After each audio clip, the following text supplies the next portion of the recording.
Hi friends, నమస్తే. నేను మీ Gita జాన్రెడ్డి DCD. So ఈరోజు చూడండి, నేను మేకప్ ఎలా చేసుకోవాలని చూపిస్తున్నాను. ఫస్ట్ నేను వైటమిన్ సి సీరం అప్లై చేశాను.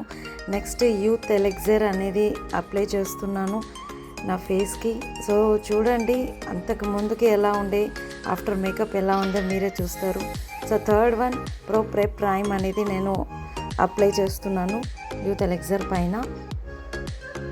సో ఈవెన్గా మనము స్ప్రెడ్ చేసుకోవాలి ప్రో ప్రెప్ ప్రైమ్ అనేది.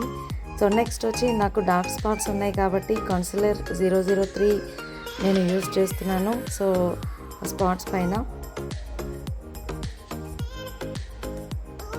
సో చాలా ఈజీ వే, ఎవరైనా ఇంట్లో చేసుకోవచ్చు హ్యాపీగా.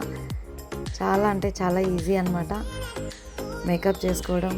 నిజంగా ఆడవాళ్ళకి అదొక కళ. సో దేవుడిచ్చిన వరం అది. సో చూడండి ఎంత మిరాకిల్ చేస్తాయి మనకు. నెక్స్ట్ బేబీ క్రీమ్ యూజ్ చేస్తున్నాను నేను. బ్యూటీ ప్రోడక్ట్స్ మన అందాన్ని ఎంత మెరుగుపరుస్తాయో చూడండి. సో ఆఫ్టర్ బేబీ క్రీమ్ నేను అప్లై చేస్తున్నాను అనమాట. సో డౌన్ వర్షన్ మనము అప్లై చేయాలి బేబీ క్రీమ్ అనేది, పైకి మనము అప్లై చేయొద్దు. సో కంప్లీట్లీ స్ప్రెడ్ అయింది. నెక్స్ట్ కాంపాక్ట్ 001 అనేది నేను అప్లై చేస్తున్నాను. సో ఈజీ వేగా మనము రెగ్యులర్గా యూజ్ చేసుకునే మేకప్ అనమాట. So next 3-in-1 face palette అనేది నేను ఐ షాడోగా యూజ్ చేస్తున్నాను. సో ఇది బ్లషెస్గా మనము యూజ్ చేయొచ్చు, ఐ మేకప్కి యూజ్ చేయొచ్చు.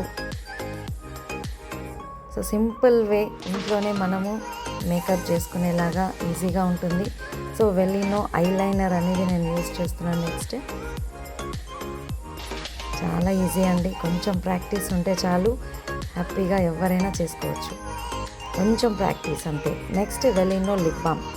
లిప్స్టిక్ అప్లై చేసే ముందు లిప్ బామ్ పెట్టండి ఖచ్చితంగా, మంచి మాయిశ్చర్ ఉంటుంది, లిప్స్టిక్ కూడా ఈవెన్గా స్ప్రెడ్ అవుతుంది. సో నెక్స్ట్ వెల్లినో లిప్స్టిక్ అనేది నేను అప్లై చేస్తున్నాను. ఫస్ట్ లిప్ లైనర్తో అవుట్ లైన్ వేసుకొని తర్వాత లిప్స్టిక్ అనేది నేను అప్లై చేశాను. సో వెల్లినో లిప్స్టిక్ చాలా beautiful colour. Next 3-in-1 face palette నేను బ్లషెస్గా యూజ్ చేస్తున్నాను. సో చిక్స్ పైన చిక్స్ హైలైట్ అవ్వడానికి. సో చూడండి, ఫైనల్లీ ఎక్సలెంట్, చాలా హ్యాపీగా ఉంది మీ అందరికీ ఈ వీడియో షేర్ చేయడానికి. Thank you and wish you well.